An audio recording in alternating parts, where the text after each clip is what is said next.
Hello everyone, welcome back to my YouTube channel.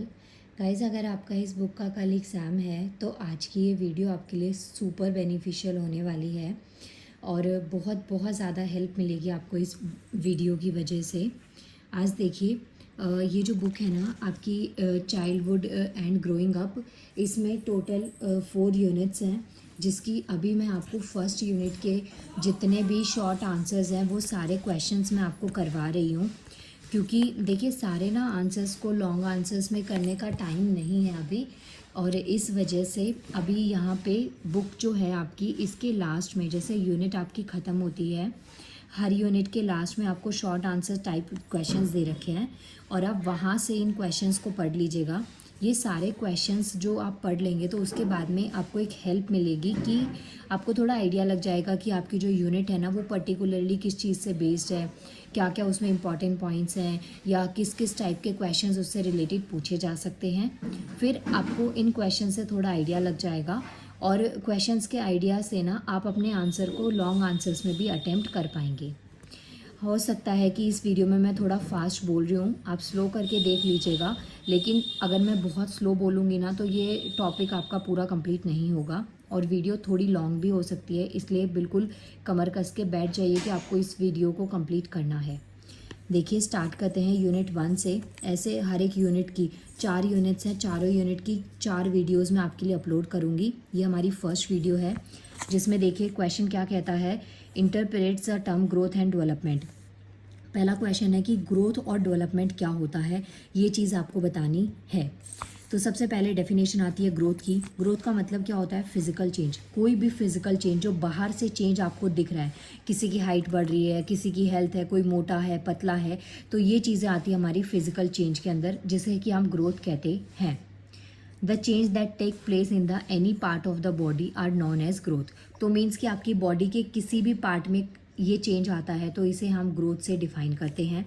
कुछ example आप इसमें लिख सकते हैं, जैसे कि बच्चे की हाइट का बढ़ना, उसका मास वेट बढ़ना, या फिर जो हेल्थ है उसमें कुछ कोई चेंज आना, तो ये चीज़ें हमारी ग्रोथ के अंदर आती हैं। तो आप ये पॉइंट यहाँ पे लिखेंगे। नेक्स्ट पॉइंट आता है हमारा डेवलपमेंट। डेवलपमेंट और जो ग्रोथ है ना वो दोनों सिमिलर टर्म्स नहीं हैं और यू कांट से कि ये एक दोनों के सिनोनिम्स हैं।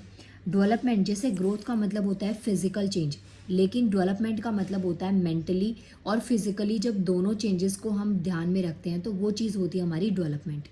फॉर एग्जाम्पल, एक बच्चा है जो अभी मानिए एक एज है 4 to 5 ईयर्स, और जैसे जैसे एज बढ़ती है तो एज के साथ साथ हमारी हाइट और वेट, इसके साथ साथ में हमारा मेंटल लेवल भी बढ़ता है। हम चीज़ों को अलग तरीके से सोचना स्टार्ट करते हैं, हमें हमारे अंदर मेचोरिटी आने लग जाती है।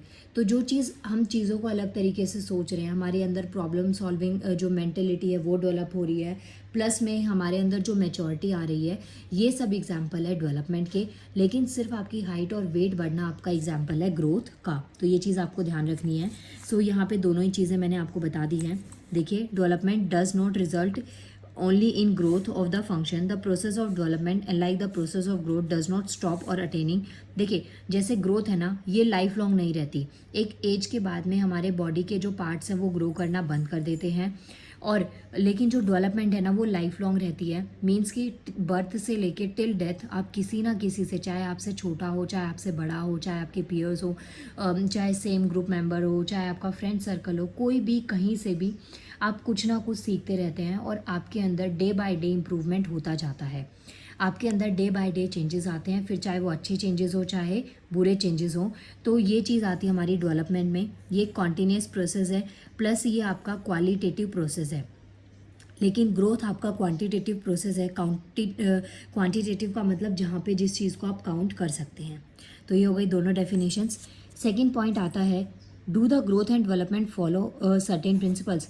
जो ग्रोथ और डेवलपमेंट है, क्या इनके कुछ प्रिंसिपल्स होते हैं? तो येस, ग्रोथ एंड डेवलपमेंट के कुछ प्रिंसिपल्स होते हैं। जैसे यहाँ पे आपको 15 प्रिंसिपल्स दे रखे हैं। मेक श्योर करिएगा कि 7 to 8 प्रिंसिपल्स आपको बहुत अच्छे से आते हों, क्योंकि अगर ये क्वेश्चन आया आपका लॉन्ग आंसर में तो आपको 7 to 8 प्रिंसिपल्स अच्छे से आते होंगे, तो आप उन्हें थोड़ा डिटेल में एक्सप्लेन करने का ट्राई कर सकते हैं। हर पॉइंट पे 5 to 6 लाइन्स आप लोग अपनी मर्जी से भी लिख पाएंगे कनेक्ट करके, अगर आपको ये पॉइंट्स याद है। सो देख सकते हैं गाइज यहाँ पे ग्रोथ और डेवलपमेंट के कुछ प्रिंसिपल्स आपको दे रखे हैं, जैसे कि फर्स्ट आता है प्रिंसिपल ऑफ कॉन्टिन्यूटी, सेकंड है principle of uniform pattern, third one is principle of individual differences, fourth one is principle of joint product of heredity and environment, fifth one is principle of total development, six is principle of maturation and learning, seventh one is principle of development direction, next is principle of integration, next principle of recapitulation, principle of correlation. ऐसे करके आपको total 15 दे रखे हैं। आप इसको एक बार video को post करिएगा और ये 15 में से जो भी आपको 7, 8, 9 लर्न होते हैं उनको आप यहाँ से लर्न कर लीजिएगा। नेक्स्ट क्वेश्चन नंबर 3 देख सकते हैं यहाँ से, what factors make impact on physical development of children. जो फिजिकल डेवलपमेंट होती है, जैसे आपकी हाइट का बढ़ना, आपने देखा होगा कुछ बच्चे जो होते हैं ना जिनकी एज काफ़ी बड़ी होती है लेकिन उनकी हाइट बहुत छोटी रह जाती है, या उनकी जो बॉडी की हेल्थ है मीन्स कि बहुत वीक हो जाते हैं, या कुछ बहुत फैटी हो जाते हैं, और मीन्स कि जितनी उनकी हाइट है उतना उनका वेट नहीं है, कम है या ज़्यादा है, और कुछ प्रॉपर ग्रो नहीं हो पाए। तो ये सब चीज़ें आपकी फ़िज़िकल डेवलपमेंट में आती हैं। तो क्वेश्चन ये है कि कौन कौन से फैक्टर्स के ऊपर ये जो फिज़िकल डेवलपमेंट है किसी भी बच्चे की वो डिपेंड करती है। आंसर देखिए यहाँ पे है, factors affecting physical development of children. तो किसी भी बच्चे की फिजिकल डेवलपमेंट को अफेक्ट करने वाले कौन कौन से फैक्टर्स हैं, ये क्वेश्चन आपके पास में आता है। जैसे कि यहाँ पे फर्स्ट फैक्टर आता है इन्वायरमेंट अवेलेबल। अब देखिए ये जो चीज़ है ना फिजिकल डेवलपमेंट, ये बाय बर्थ ही इसके ऊपर पॉजिटिव या नेगेटिव इम्पैक्ट आने लग जाता है जब बेबी मदर के वॉर्म में होता है, माँ के गर्भ में जब बच्चा होता है उसी टाइम पे ये चीज़ें आने लग जाती हैं। आपने सुना भी होगा कि जब प्रेगनेंसी का टाइम होता है तो एक मदर को बोला जाता है कि वो अपनी डाइट को बहुत अच्छे से रखे, उनके आसपास का जो एनवायरनमेंट है वो बहुत ही हैप्पी सा खुशनुमा होना चाहिए। तो फर्स्ट पॉइंट वही है, environment available on in the वॉर्म of the mother during pregnancy period. अब इसके अंदर कौन कौन से पॉइंट्स आते हैं। पहला तो बच्चे का पोषण कैसा है, मदर की डाइट कैसी है, ये चीज़ डिपेंड करती है बच्चे की हेल्थ के ऊपर। सेकंड है कोई डैमेज ना हो जाए, जैसे कि जो मदर है वो कहीं गिर जाए या उनको लग जाए, किसी तरीके का कोई भी डैमेज वॉर्म पे गर्भ पे ना हो। हार्मफुल रेडिएशन, जैसे उस टाइम पे फ़ोन, टेक्नोलॉजी, रेडिएशन, इन चीज़ों से काफ़ी दूर रहने का सजेशन डॉक्टर्स देते हैं प्रेगनेंसी के टाइम में, क्योंकि वो जो लेवल ऑफ रेडिएशन है ना वो एम्ब्रियो जो भ्रूण होता है वॉर्म में, गर्भ में माँ की जो भ्रूण होता है उसके ऊपर बहुत नेगेटिव इम्पैक्ट उसके पड़ते हैं। इसके अलावा और भी जो एनवायरमेंटल फैक्टर्स हैं वो फिज़िकल डेवलपमेंट को क्या करते हैं, इन्फ्लुएंस करते हैं। सेकंड पॉइंट आता है लव, अफेक्शन, स्लीप, रेस्ट। जैसे आप मानिए आप के मन में किसी के लिए फीलिंग्स, आप किसी से बहुत प्यार में हैं, किसी से बहुत नफ़रत में हैं, तो ये चीज़ें ना आपकी डाइट पे, आपकी डे टू डे लाइफ के काम पे इसका बहुत नेगेटिव इम्पैक्ट आपको देखने को मिलता है। तो ये सब फैक्टर्स इसके ऊपर वर्क करते हैं, जैसे प्ले, कुछ खेलना, एक्सरसाइज। तो ये कुछ ऐसे फैक्टर्स होते हैं जो बच्चे की फ़िज़िकल ग्रोथ और डेवलपमेंट के ऊपर क्या करते हैं, इम्पैक्ट डालते हैं। आज की डेट में, आज की जो जनरेशन है उसमें बच्चों की हाइट बहुत छोटी इसी वजह से भी रह जाती है क्योंकि कोई फिजिकल एक्टिविटी उनकी लाइफ में रह नहीं गई है। बच्चे क्या करते हैं, इंडोर गेम्स खेलते हैं, फ़ोन में या लैपटॉप में गेम ज़्यादातर प्रेफरेंस देते हैं, बाहर कहीं आना जाना होता नहीं है, प्रॉपर ग्रोथ बच्चों की हो नहीं पाती, डाइट भी बहुत कम है, जो भी खाते हैं जंक फूड हम लोग खाते हैं, तो हेल्दी डाइट हमारी बहुत कम रह गई है। इस वजह से जो प्रॉपर ग्रोथ है माइंड की भी और बॉडी की भी वो नहीं हो पाती है। थर्ड पॉइंट आता है internal factor such as heredity, जो कि वंशागुणित लक्षण होते हैं, आपके जीन्स जो फादर मदर से या जो आपकी फैमिली है उससे आपके अंदर आते हैं। कुछ बायोलॉजिकल फैक्टर हो गए, कुछ इमोशनल फैक्टर्स हो गए, ये सब चीज़ें जो है ना ये हमारे इसके अंदर बहुत मेजर रोल प्ले करती हैं। नेक्स्ट फोर्थ पॉइंट आता है कुछ फैक्टर जैसे सोशल ट्रेडिशंस हैं, इकोनॉमिक कंडीशन है, फाइनेंशियल कंडीशन जिसको कह सकते हैं। ज़्यादा अच्छा पैसा है तो आप अच्छी डाइट अफोर्ड कर सकते हैं, आज की डेट में बहुत महंगाई बढ़ गई है। अगर आपके पास में ज़्यादा पैसा नहीं है तो आप अच्छी डाइट को अफोर्ड नहीं कर सकते क्योंकि बहुत चीज़ें आपको कॉस्टली पड़ेंगी, तो उससे बेटर आप ये सोचेंगे कि जो आपको सस्ते में मिल जाए आप वही चीज़ खा लें। इसके अलावा क्लाइमेट बहुत है, डिफॉर्मिटीज़, ग्लोबल वार्मिंग, पोल्यूशन, ये सब चीज़ें बहुत बढ़ रही हैं जिसकी वजह से जो बच्चे की फ़िज़िकल डेवलपमेंट है उसके ऊपर बहुत नेगेटिव इम्पैक्ट आते हुए आपको देखने को मिल जाता है। तो ये 4 मेजर पॉइंट्स है जिसकी हेल्प से आप अपने आंसर को कंप्लीट कर सकते हैं कि किसी भी बच्चे की physical development in 4 major factors के ऊपर वर्क करती है। और इन्हीं के अंदर जो पॉइंट्स हैं ना उन्हीं को आप थोड़ा एक्सटेंड करके लिख सकते हैं क्योंकि ये पॉइंट्स काफ़ी डिटेल में आपको नहीं दे रखे हैं। नेक्स्ट बहुत इंपॉर्टेंट क्वेश्चन है, what are the characteristics of infancy period, जो इन्फेंसी पीरियड होता है ना, इसकी क्या कैरेक्टरिस्टिक्स हैं। तो यहाँ पे उस पीरियड की बात करी गई है जो फर्स्ट 3 इयर्स होते हैं are the period of fast growth. जैसे जो स्टार्टिंग के ईयर्स होते हैं ना बच्चे के, 4 से 5 साल का जो बच्चा होता है उसकी ग्रोथ उस टाइम पे बहुत फास्ट होती है। बच्चे की जो डाइट है वो चीज़ डिपेंड करती है कि बच्चे की ग्रोथ कितनी ज़्यादा अच्छे तरीके से करवाई जा सकती है। जैसे कि their stenic grow very fast, child acquires knowledge about taste, touch, size and smell. तो ये सब चीज़ें बच्चा ना बर्थ से ही सीखना स्टार्ट कर देता है। At the age of 3 child mental power start getting activated, जो 3 साल की उम्र होती है उसमें बच्चे की जो मेंटल पावर होती है वो एक्टिवेट हो जाती है। तो इस टाइम पे बच्चे की डाइट अच्छी हो, फिजिकल वर्कआउट अच्छा हो और हेल्दी न्यूट्रिशियस फूड बच्चे को दिया जाए तो बच्चे की जो फिजिकल ग्रोथ है वो बहुत अच्छी हो जाएगी। During this period emotion develop very fast, start expressing anger, love, fear etcetera. जैसे कि जो ये वाला टाइम पीरियड होता है 3 to 4 इयर्स वाला जो बच्चे का टाइम पीरियड होता है, तो इसमें जो इमोशंस है, भावनाएं हैं, वो बहुत फास्टली डेवलप होने लग जाती हैं। बच्चा अपने फियर, अपनी फीलिंग्स को, कोई भी कैसी भी फीलिंग है, प्यार की है, नफ़रत की है, डर है, तो उन चीज़ों को एक्सप्रेस करना बच्चा स्टार्ट कर देता है। और उस टाइम पे जो भी फीलिंग बहुत स्ट्रांग रहती है वही बच्चे की लास्ट तक रह जाती है, लाइफ लॉन्ग फिर वही चीज़ें आ जाती हैं। कुछ मोटर एक्टिविटीज़ जैसे कि movement of hand, leg, control over eyes etcetera, तो ये चीज़ें क्या होने लग जाती हैं, डेवलप होने लग जाती हैं। Child is totally dependent on his parents for his basic need, जो बच्चे की बेसिक नीड होती हैं, खाना पीना, घूमना फिरना, चलना फिरना, ये सब चीज़ों के ऊपर इन सब चीज़ों के लिए बच्चा अपने पेरेंट्स के ऊपर या जो गार्जियन होते हैं उनके ऊपर टोटली डिपेंड करता है। This period lack time concept, lack of mortality. This period accompanies fast learning process और tendency of repeating basic units. तो ये देखिए, ये पॉइंट्स आपको याद रखने हैं कि जो इन्फेंसी पीरियड होता है, बेसिकली यहाँ पे 3 इयर्स वाले पीरियड की बात करी गई है। तो इस पीरियड की क्या क्वालिटीज़ हैं, क्या क्या इसकी स्पेशलिटी है, ये आपको यहाँ पे लिखनी है। अब देखिए नेक्स्ट क्वेश्चन आता है हमारा, what is the nature of education in adolescence. जो एडोलसेंस होते हैं उनके अंदर नेचर ऑफ एजुकेशन क्या होता है। पहली चीज़ तो यहाँ पे देखिए डेमोक्रेटिक इन्वायरमेंट होता है। एडोलसेंस पीरियड क्या, जिसमें हमारी बॉडी के अंदर फिजिकल चेंजेस आते हैं, जिसके बाद में मेल और फीमेल में ऐसे चेंजेस आते हैं जिससे उनकी बॉडी पूरी तरीके से अलग हो जाती है। जैसे मेंस्ट्रुएशन साइकिल है, पीरियड्स का स्टार्ट होना, बॉयज़ में जो बियर्ड है वो ग्रो होती है, थोड़ी वॉइस जो है वो थोड़ी हैवी हो जाती है, वोकल कोड थोड़ा सा बाहर की साइड दिखने लग जाता है। तो ये सब चीज़ें जो होती हैं ये एडोलसेंस में है, यौवनावस्था जिसको कहते हैं। तो यहाँ पे नेचर ऑफ एजुकेशन आपसे पूछा गया है। तो फर्स्ट पॉइंट है democratic environment should be provided. Next point is education should be provided according their interest, aptitude and abilities. ये एक ऐसा टाइम होता है जहाँ पे अगर बच्चे की स्किल और इंटरेस्ट के अकॉर्डिंग उनको चीज़ें प्रोवाइड करी जाए तो वो उसमें और अच्छा कर सकते हैं, बाद में उस चीज़ को, अपनी स्किल्स को वो बहुत एनहेंस कर सकते हैं। इसके अलावा individual differences should be kept in mind for their education. While deciding the nature of education the need of philosophy of life must be kept in mind. जैसे कि किस तरीके की एजुकेशन बच्चे को देनी चाहिए, उसके साथ में फ़िलॉसफी जो है ज़िंदगी की जैसे मान लीजिए पहले ना लोगों के पास ज़्यादा टाइम ही रहता था, एज भी काफ़ी ज़्यादा हो जाती थी, तो हमारे पास ग्रो करने के बहुत अपॉर्चुनिटीज़ थी। आज की डेट में कंपटीशन बहुत बढ़ गया है, तो पेरेंट्स ना अपने बच्चे को उसी अकॉर्डिंग जज करने लग गए, उसी अकॉर्डिंग बच्चे की गाइडेंस हो गई है। ये डिफरेंस आपने कैसे देखा होगा, जैसे बहुत सारी जो कोचिंग इंस्टीट्यूट्स हैं जहाँ पे पहले क्या होता था, बच्चा 12th तक करे, उसके बाद में सोचा जाता था कि अब आगे बच्चे को क्या करवाना है, उस अकॉर्डिंग बच्चे को कोचिंग दिलाई जाती थी।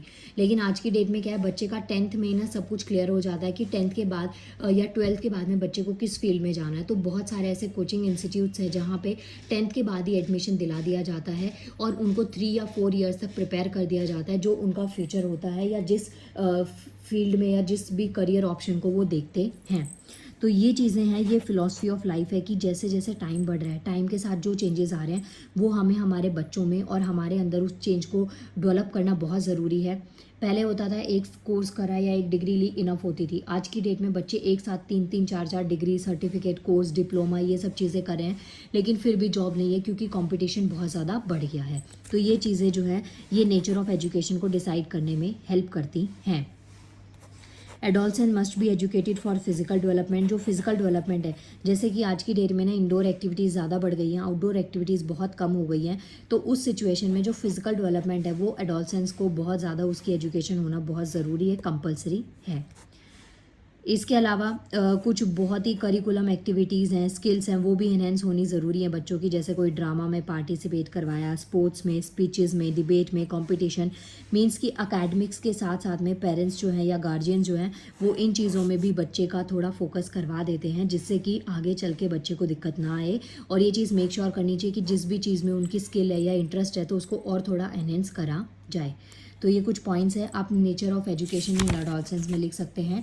यहाँ पे देखिए आपको 7 पॉइंट्स दे रखे हैं एक पेज पे, और आगे 3-4 पॉइंट्स और दे रखे हैं। ये भी आप एक बार रीड कर लीजिएगा, नहीं मन करे तो कोई दिक्कत नहीं है, उन 7 पॉइंट्स को बहुत अच्छे से करके चले जाइएगा। नेक्स्ट क्वेश्चन आता है, what do you mean bye cognitive development. अब देखिए कॉग्निटिव डेवलपमेंट का मतलब क्या है। अभी ना मैंने आपको सेपरेटली बताया ग्रोथ और डेवलपमेंट, जैसे आपके फिजिकल पार्ट्स होते हैं, आपका हाथ बढ़ रहा है, आपका वेट बढ़ रहा है, ये ग्रोथ हो गई। आप में लेवल ऑफ मैच्योरिटी बढ़ रहा है, और ये चीज़ें ग्रोथ और डेवलपमेंट दोनों का पार्ट थी। लेकिन अब चीज़ आती है हमारी कॉग्निटिव डेवलपमेंट। कॉग्निटिव डेवलपमेंट का मतलब, ये क्वेश्चन काफ़ी इंपॉर्टेंट है। कॉग्निटिव डेवलपमेंट का मतलब हो गया जो कॉन्शियस थॉट्स हैं या प्रॉब्लम सॉल्विंग एबिलिटी है। जैसे कोई प्रॉब्लम आई, आप उसमें रोने नहीं लग गए, आप उस प्रॉब्लम को टैकल कर रहे हैं, आप उस प्रॉब्लम का सोल्यूशन निकालने के लिए कैपेबल हैं। तो ये चीज़ें आती हैं आपकी कॉग्निटिव डेवलपमेंट के अंदर। ये स्टार्टिंग से ही स्टार्ट हो जाता है, धीरे धीरे धीरे ये जो कॉग्निटिव डेवलपमेंट का प्रोसेस है ये आगे बढ़ता चला जाता है। जैसे आपने देखा होगा आपके घर के जो छोटे बच्चे हैं ना, वो चीज़ों को टैकल करना सीखते हैं, लेकिन एक टाइम के बाद में वो बड़ी बड़ी प्रॉब्लम्स से भी लड़ पाते हैं। तो ये चीज़ें क्या है, कॉग्निटिव डेवलपमेंट का ही एक पार्ट है। इसके अंदर कॉग्निटिव डेवलपमेंट के अंदर क्या क्या चीज़ें इंक्लूड हैं, जैसे कि अटेंशन, रिमेंबरिंग, चीज़ों को याद करना, प्रोड्यूसिंग, अंडरस्टैंडिंग लैंग्वेजेस, जैसे जो लैंग्वेज हैं अलग अलग लैंग्वेज हैं, या किसी भी चीज़ को सीखना, तो ये चीज़ें आती हैं आपकी कॉग्निटिव डेवलपमेंट के अंदर।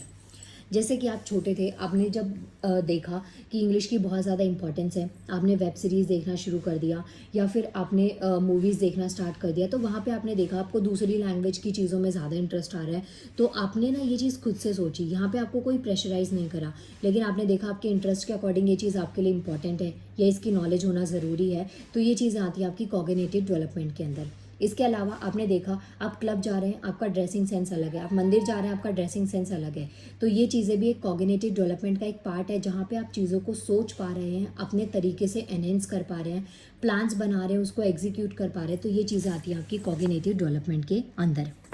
नेक्स्ट क्या आता है, cognitive development is the construction of thought process including remembering, problem solving. Cognitive development क्या है, कंस्ट्रक्शन हमारे थॉट प्रोसेस का, जिसके अंदर क्या क्या चीज़ इंक्लूड है, रिमेंबरिंग, चीज़ों को याद रखना, problem solving ability, decision making, बहुत इंपॉर्टेंट है कि कोई भी प्रॉब्लम है या कोई भी सिचुएशन है उसमें आप कितनी फास्ट कोई डिसीजन ले पाते हैं, कितनी जल्दी उस प्रॉब्लम को आप सॉल्व कर पाते हैं, तो ये चीज़ें आती हैं आपकी कॉग्निटिव डेवलपमेंट के अंदर। ये पॉइंट्स को आप अपने वर्ड्स में लिख लीजिएगा, बहुत प्यार से आंसर को आप अटेम्प्ट कर पाएंगे। नेक्स्ट क्वेश्चन आता है हमारा गाइज, इसमें ना आपके देखिए अभी हम 7th क्वेश्चन पे हैं और 12 क्वेश्चंस हैं, ज़्यादा नहीं है। आप इसको पूरा पेशेंस के साथ में देखेंगे ना तो ये वीडियो सच में आपकी बहुत हेल्प करेगी। यूनिट 1 ना इसके बाद में कंप्लीट हो जाएगी, आपको पता चल जाएगा कि भाई यूनिट 1 में ये चीज़ें आपसे पूछी गई हैं, ऐसे ऐसे क्वेश्चंस आपसे इस यूनिट से आ सकते हैं। और आपको पता है हर यूनिट से एक क्वेश्चन आएगा ही आएगा, आई मीन क्वेश्चंस 2 आएंगे, आपको दोनों में से एक चॉइस मिलेगी, एक को अटेम्प्ट करना है, तो क्यों ना इसी चीज़ से आप स्टार्ट करें कि शॉर्ट आंसर्स को पढ़ लीजिए अच्छे से और आपको पता लग जाएगा, यूनिट का आइडिया लग जाएगा, फिर बाकी आप अपने आप भी आंसर को अटेम्प्ट कर पाएंगे। Well, question number 7 is write a short note on educational implications of Piaget's theories of cognitive development. ये जो पियागेस थ्योरी है ना, ये बहुत बहुत इंपॉर्टेंट है, इसका प्रोनाउंसिएशन एक बार चेक कर लीजिएगा और बाकी आप इसको देख लीजिए, ये बहुत इंपॉर्टेंट है। इसको मैंने डिटेल में भी एक्सप्लेन किया है, लेकिन अभी फिर भी मैं शॉर्ट में आपको बता देती हूँ इस वीडियो की हेल्प से, अगर आप सिर्फ इस वीडियो के भरोसे बैठे हैं क्योंकि आपने पहले वाली वीडियो अगर नहीं देखी हो तो। देखिए implications of Piaget's theory of cognitive development में क्या क्या चीज़ें आती हैं। Role of teacher is to facilitate और एनकरेज। जो टीचर है ना वो एक इंपॉर्टेंट रोल प्ले करता है बच्चे को एनकरेज करने में। जैसे कि 30-40 स्टूडेंट्स की एक क्लासरूम है जहाँ पे टीचर को पता है हर बच्चे की अपनी स्किल्स होती हैं, अपना एक टैलेंट होता है। अगर टीचर उस बच्चे की स्किल, माने किसी का अकेडमिक्स में इतना ज़्यादा इंटरेस्ट नहीं है, पढ़ाई में नहीं मन लगता, हो सकता है वो बच्चा स्पोर्ट्स में, आर्ट्स में, ड्रामा में और स्टेज परफॉर्मेंस में कहीं ना कहीं किसी ना किसी में बहुत अच्छा हो, तो टीचर की ड्यूटी बनती है कि उस बच्चे को उस स्किल के लिए एनकरेज करे, उस चीज़ को बढ़ावा दे ताकि वो बच्चा उसमें अपना करियर बना पाए। तो यही पॉइंट है। फर्स्ट पॉइंट क्या कहता है, focus on process of learning rather than the end product of it. Means कि फोकस किस पे होना चाहिए, लर्निंग में। जैसे कि आप टिल बर्थ से लेके टिल डेथ आप सीखते चले जाते हैं। तो यहाँ पे क्या है, चीज़ों को सीखने का कोई एंड नहीं है। आप 4 बुक्स पढ़ के आप ये नहीं कह सकते आपको पूरी नॉलेज है। इवन मैं तो ये बोलूँगी, आप ये पूरी बुक भी पढ़ लेंगे ना तो भी आप इस पेपर के लिए ये नहीं कह सकते कि आपको सब कुछ आता है। हो सकता है कहीं कुछ ऐसा रह जाए जो आपने नहीं पढ़ा हो।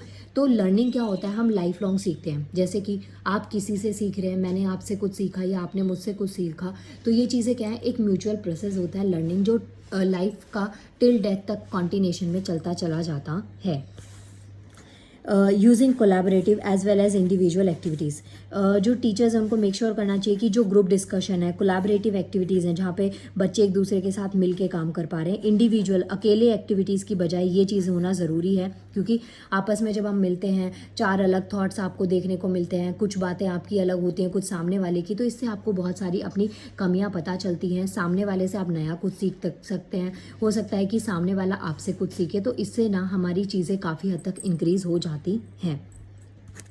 विद इन द क्लासरूम की बात करें तो learning should be student centred and accomplish through active discovery learning. Discovery learning is the idea that children learn best through doing and actively exploring. तो ये पॉइंट्स आप याद रख सकते हैं कि यहाँ पे देखिए ग्रुप डिस्कशन है।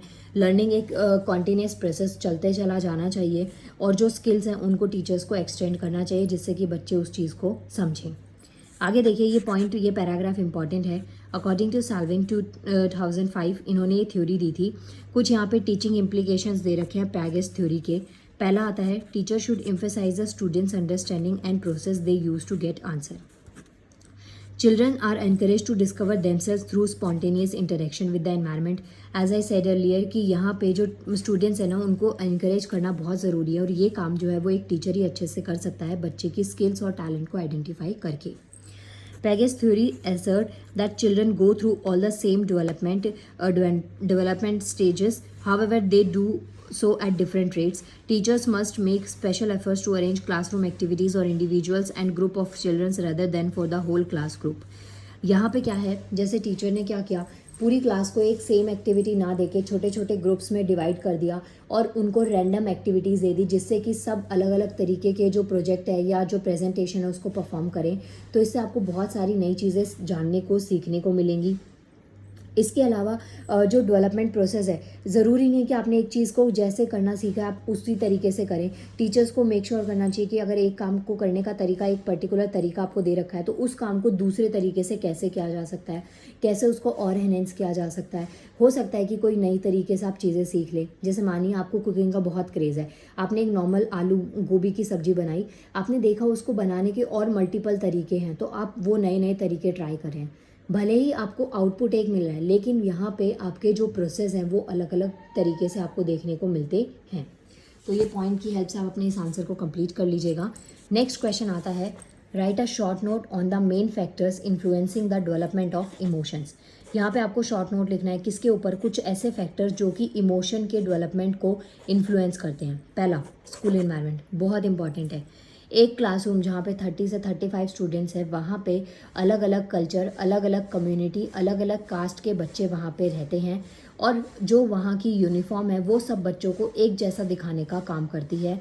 क्योंकि हो सकता है कोई डेली अच्छे कपड़े अफोर्ड नहीं कर सकता, लेकिन यूनिफॉर्म सबके लिए मैंडेटरी होने से क्या होता है कि हम सब लोग एक जैसे ही दिखने लग जाते हैं।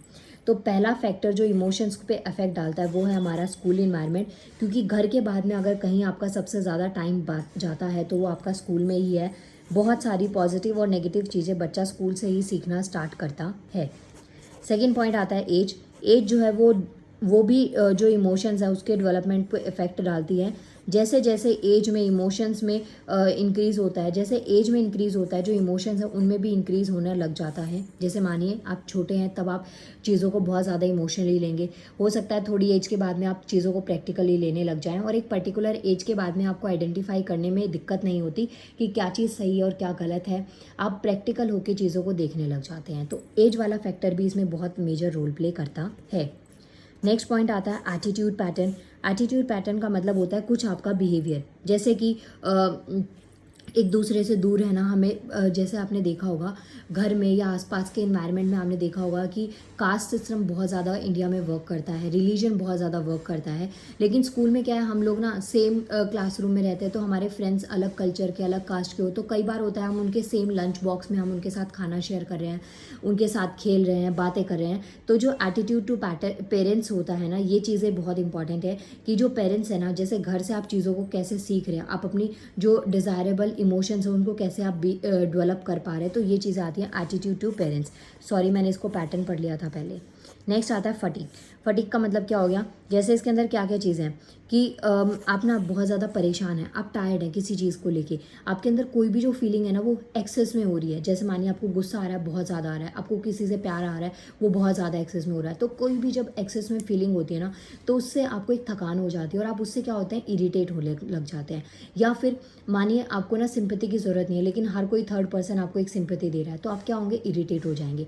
तो ये चीज़ें आती हैं आपकी फटीग के अंदर कि जो इमोशनल बिहेवियर होता है वो इसको अफेक्ट करने वाला भी, इमोशनल बिहेवियर को अफेक्ट करने वाला ये फटीग भी एक इम्पॉर्टेंट फैक्टर है। जर्नली जो फटीग पर्सन होता है वो जर्नली क्या रहता है, इरिटेटेड रहता है, और धीरे धीरे वो इरिटेशन क्या है, एक टाइम से ज़्यादा बढ़ जाती है तो वो एंगर में कन्वर्ट हो जाती है। नेक्स्ट आता है बिहेवियर प्रॉब्लम। बिहेवियर प्रॉब्लम का मतलब होता है जैसे कि मानिए आपको कोई काम करना है, आपको कोई चीज़ चाहिए, आपको कोई ड्रेस पसंद आई, आपके पेरेंट्स आपको वो नहीं दिलवा पाए, आप थोड़ा इरिटेट हो गए। आपको कोई काम करना पसंद नहीं है, लेकिन स्टिल आपको अर्निंग करनी है, आपको आपकी नीड है, तो आप उस प्रोफेशन में घुस गए, तो उसकी वजह से आप फ्रस्ट्रेटेड रहेंगे, इरिटेटेड रहेंगे, जिसकी वजह से जो कोई भी काम, चाहे वो कैसा भी हो, पॉजिटिव हो, नेगेटिव हो, लेकिन अगर वो आपकी चॉइस के अकॉर्डिंग नहीं हुआ तो आप उस काम की वजह से थोड़ा अनहैप्पी रहेंगे, आप उस काम से थोड़ा खुश नहीं होंगे। मानिए आपका एग्ज़ाम है, आपने सोचा कि आपकी प्रिपरेशन इतनी अच्छी है और आप 9 में से 7 क्वेश्चंस को अटैम्प्ट करना चाहते हैं, लेकिन किसी वजह से आप 6 या 5 कर पाए, तो कहीं ना कहीं आप उस चीज़ की वजह से क्या रहेंगे, इरिटेट रहेंगे, अनहैप्पी रहेंगे। नेक्स्ट पॉइंट आता है हमारा फैमिली एंड नेबरहुड इन्वायरमेंट। ये बहुत इंपॉर्टेंट रोल प्ले करता है कि जो आपका फैमिली का और जो नेबरहुड इन्वायरमेंट है ना वो कैसा है, इसकी एक बहुत इंपॉर्टेंस होती है किसी भी बच्चे के इमोशनल डेवलपमेंट के अंदर। गाइस ये क्वेश्चन हो गया कंप्लीट, जिसमें आपको मेन फैक्टर्स लिखने थे जो कि जो इमोशंस का डेवलपमेंट होता है, भावनाएं जो होती हैं उस पर कौन कौन से फैक्टर्स उसको इन्फ्लुएंस करते हैं। पहला फैक्टर है social environment, school environment.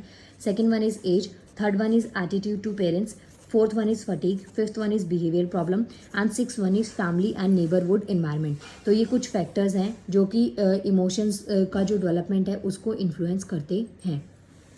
Next question number 9 is what is the concept of heredity, discuss the laws of heredity.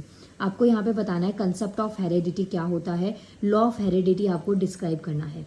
तो देखिए कंसेप्ट ऑफ हेरिडिटी का मतलब क्या, ऐसी कैरेक्टरिस्टिक्स जो कि आपको, हेरिडिटी का मतलब होता है जो वंशागुणित लक्षण होते हैं जो आपको अपने फादर से, आपकी मदर से या आपकी फैमिली में किसी मेंबर से आपको जीन्स के थ्रू मिले हैं। जो डीएनए एक जनरेशन से दूसरी जनरेशन में क्या होता है, ट्रांसफ़र होता है। यहाँ पे क्या दे रखा है, अलग अलग स्कॉलर्स के नाम हैं जिन्होंने हेरिडिटी की डेफिनेशन दी है। तो जो पीटरसन है उनके अकॉर्डिंग हेरिडिटी क्या है, as what one gets from one ancestral stock to the one parent. Means कि एक जनरेशन से दूसरी जनरेशन में कुछ जीन्स या जो चीज़ें हैं वो आई, तो ये चीज़ें आती हैं हेरिडिटी के अंदर। नेक्स्ट आता है हेरिडिटी जो वर्ड है ना वो डिराइव किया गया लैटिन वर्ड हेरिडेटस, जिसको कहते हैं, जिसका मतलब क्या होता है, much stroke which a person receive from his parents. Means कि आपके अंदर जो मैक्सिमम चीज़ें जो आपके पेरेंट्स से अंदर आई है, पेरेंट्स से आपके अंदर आई हैं, उसे हम हेरिडिटी कहते हैं। और हेरिडिटी क्या है, एक ट्रांसमिशन होता है बायोलॉजिकल और अदर ट्रेट्स का, जो एक पेरेंट से एक जनरेशन से दूसरी जनरेशन में रिप्रोडक्शन प्रोसेस के थ्रू आता है। मीन्स की चीज़ें जो है ना वो एक जो प्रोडक्शन है, मीन्स की जैसे सेक्सुअल रिप्रोडक्शन होता है कि मेल और फीमेल का एग मेल के स्पर्म से मिल के जब फर्टिलाइज होता है तो उससे ओव्यूम बनता है, एम्ब्रियो बनता है, भ्रूण, जो कि 9 मंथ या 8 मंथ्स के टाइम पीरियड तक मदर वॉर्म में रहता है, और उसके बाद में एक बेबी बाहर आता है और वो जो इन्वायरमेंट है उसमें ग्रो करता है। तो ये चीज़ें आती है हमारी हेरिडिटी में, जो जीन्स और डीएनए से एक जनरेशन से दूसरी जनरेशन में ट्रांसफ़र होता है। नेक्स्ट आता है हमारा लॉज ऑफ हेरिडिटी। देखिए क्वेश्चन का एक पार्ट मैंने बता दिया, कंसेप्ट ऑफ हेरिडिटी ये हो गया। नेक्स्ट आता है लॉ ऑफ हेरिडिटी। तो इसमें क्या आता है, कुछ हमें यहाँ पे लॉ ऑफ हेरिडिटी दे रखे हैं, जो कि एक तो मेंडल ने ही दिया था। अगर आपने 9th-10th में साइंस पढ़ी और आपको याद हो तो मेंडल ने पी वाला एक्सपेरिमेंट करा था। ये 10th में था आपका पी एक्सपेरिमेंट, जहाँ पे उन्होंने मटर के पौधों को लेके बताया था, जैसे कुछ जो मटर के पौधे हैं वो बड़े हो गए, कुछ छोटे रह गए, कुछ जो मटर के दाने थे वो रिंकल थे, जिनमें दाग धब्बे थे, झाइयाँ टाइप में बनी हुई थी, कुछ येलो कलर के थे तो कुछ ग्रीन कलर के। तो ये चीज़ें आती हैं आपकी जो लॉ ऑफ हेरिडिटी है। जैसे आपने देखा होगा कि अगर एक फैमिली के अंदर सारे बड़े लोग हैं, सबकी हाइट बहुत बड़ी है, तो आगे जो जनरेशन आ रही है मोस्ट प्रॉब्ली उनकी हाइट बड़ी होगी। लेकिन कुछ ऐसे बच्चे हैं जो कि जिनकी हाइट छोटी आ जाती है, तो ऐसा नहीं कि वो उस फैमिली से बिलोंग नहीं करते। हो सकता है उनकी जो 4th जनरेशन थी, जो पहले वाली जनरेशन थी, जो उनके पूर्वज रहे होंगे, उनमें किसी की हाइट छोटी हो, जिसकी वजह से वो बेबी के अंदर देखने को मिलता हो। तो ये चीज़ आती है आपकी लॉ ऑफ हेरिडिटी के अंदर। लॉ ऑफ वेरिएशन आप याद रख लीजिएगा, लाइक बैगेज, लाइक ये चीज़ें आपको यहाँ पे पढ़ लेनी है। नेक्स्ट देखिए लॉ ऑफ रीजनरेशन। देखिए लॉ ऑफ हेरिडिटी में 3 लॉज मैंने आपको बता दिए हैं, तीनों लॉज को एक बार आप यहाँ पे देख लीजिएगा। नेक्स्ट पॉइंट आता है हमारा, what do you mean by parenting, what are the factors, what are the effects of authoritarian on children. देखिए पेरेंटिंग का क्या मतलब होता है। सबसे पहली चीज़, is a process of educating a child from birth till adulthood on adolescence, it is often done by parents. जो पेरेंटिंग है ना वो मोस्टली किसके थ्रू होती है, पेरेंट्स के थ्रू होती है। आपके जो मदर फादर है वो आपको गाइड करते हैं, बच्चों को बहुत सारी चीज़ें सिखाते हैं, सोसाइटी में कैसे रहना है, खाना पीना, आपके बर्थ से लेके, क्योंकि आप स्कूल में जाना बहुत बाद में स्टार्ट करते हैं। आपकी जो बेसिक नॉलेज होती है, बेसिक एथिक्स होते हैं, वो आपको आपके घर से ही आते हैं। तो पेरेंटिंग क्या है, एक ऐसा प्रोसेस ऑफ एजुकेटिंग है जो बच्चे को सिखाता है या पढ़ाता है। When the parents are unable to do such parenting or they don't want to do so, then in that case such parent is done by the close relative, grandparents or orphanage. अगर मानिए किसी वजह से parents जो mother father है वो enable हैं, वो चीज़, वो पेरेंटिंग, वो गाइडिंग बच्चे को नहीं दे पा रहे हैं। मानिए किसी बच्चे के पेरेंट्स नहीं है, एक्सीडेंट हो गया है या मेंटली कुछ प्रॉब्लम चल रही है, नहीं हो पा रहा, तो वो जो गाइडिंग है, वो पेरेंटिंग जो है ना वो कोई और करता है। और उनमें करने वाले मोस्टली लोग कौन है, या तो आपके रिलेटिव्स हो सकते हैं, जो आपके क्लोज रिलेटिव्स होते हैं, आसपास रहते हैं, या जो आपके ग्रैंड पेरेंट्स, आपके दादा दादी हैं, या जो ऑर्फनेज जहाँ पे अनाथ आश्रम में बच्चों को रख दिया जाता है। नेक्स्ट आता है effects of authoritative parenting on children. अब ये तो मैंने आपको पेरेंटिंग की डेफिनेशन बता दी, इसके क्या क्या इफेक्ट्स होते हैं बच्चे के ऊपर। पहली चीज़, it is a child centred approach, this approach holds high expectations of maturity. ये जो अप्रोच है ना, ये एक बच्चे से लेवल ऑफ मेच्योरिटी को बहुत हाई लेवल पे क्या करता है, एक्सपेक्ट करता है। Children get clear standards from the parents.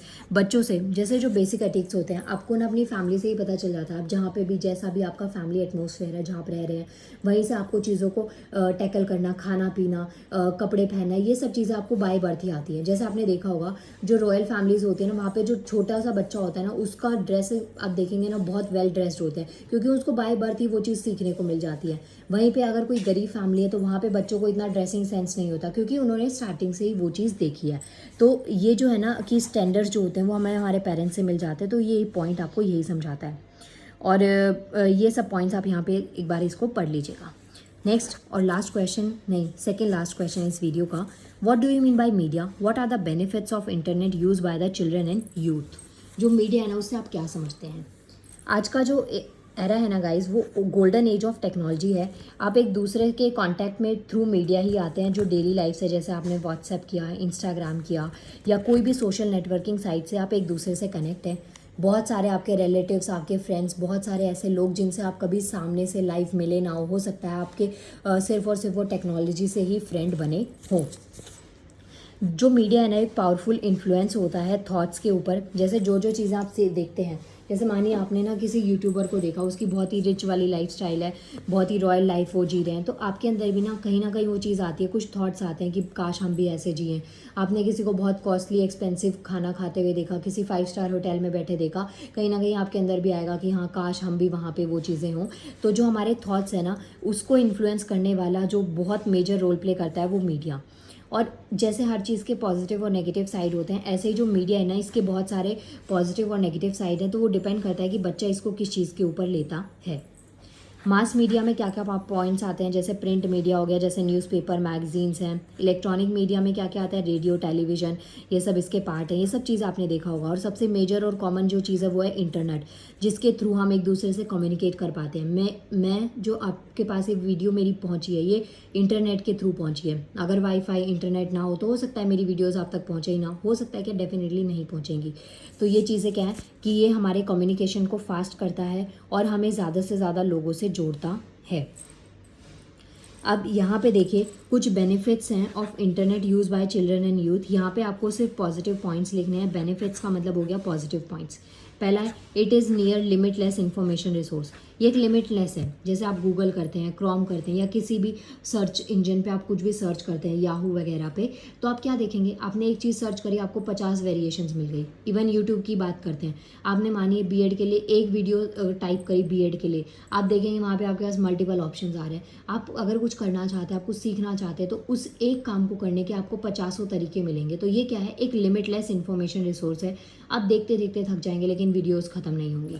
Second क्या है, high degree of availability and affordability. ये सबके लिए अफोर्डेबल है, प्लस अवेलेबिलिटी इसकी बहुत ज़्यादा है। छोटे से छोटा, बड़े से बड़ा इसको अफोर्ड कर सकता है। इसके अलावा through technology what makes computer use possible.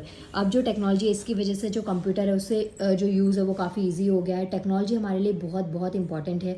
आप खुद से सोच लीजिए, बिना फ़ोन के या बिना लैपटॉप या बिना आईपैड, जो भी आपके पास में इलेक्ट्रॉनिक गैजेट है, उसके बिना आपकी लाइफ एक दिन तो छोड़िए, आप 2 घंटे भी उसके बिना नहीं रह पाएंगे। आपको किसी ना किसी टेक्नोलॉजी का यूज़ करना ही करना पड़ता है। प्लस ये हमारे लिए सबसे इंपॉर्टेंट है, सोर्स ऑफ एंटरटेनमेंट है। आपको जैसा भी आपका मूड है, बहुत अपसेट है, बहुत खुश है, आपका मूड झट से एक मैसेज से, एक वीडियो से, फट से आपका मूड क्या हो सकता है, चेंज हो सकता है। आप कोई भी मैसेज कुछ भी आप देख सकते हैं। तो ये हमारे लिए एक सोर्स ऑफ एंटरटेनमेंट भी है। गाइज, आज की इस वीडियो का लास्ट क्वेश्चन है हमारे पास में, question number 12। What are the demerits of Erikson's theory. जो एरिक्सन की थ्योरी थी ना, इसके डीमेरिट्स क्या हैं। देखिए, मैं बार बार बोल रही हूँ, मैं बहुत फास्ट इस वीडियो को रिकॉर्ड कर रही हूँ क्योंकि कल एग्ज़ाम है। तो आप एक बार प्रोनाउंसिएशन या वर्ड्स मैंने कुछ गलत बोल दिए तो उसको इग्नोर कर दीजिएगा, आप सिर्फ पढ़ने पे फोकस करिएगा। यहाँ पे आपसे डीमेरिट्स पूछे गए हैं। पहला क्या है, 8 stages tend to focus on childhood rather than the adult life through it's called the life span theory. अब यहाँ पे इनकी एक लाइफ स्पैन थ्योरी थी। देखिए, इसके अकॉर्डिंग क्या है, कुछ क्रिटिक्स इनके हुए थे, इनको भी कुछ निंदाएं फेस करनी पड़ी थी। नेक्स्ट क्या आता है इसमें, has adopt over optimistic attitude. जो ये थे ना, इन्होंने ओवर ऑप्टिमिस्टिक एटीट्यूड को क्या कर लिया था, अडॉप्ट कर लिया था। This has led to his impracticability more. Means कि जैसे क्या होता है, आप ना कई बार चीज़ों को बहुत ज़रूरत से ज़्यादा सोच लें।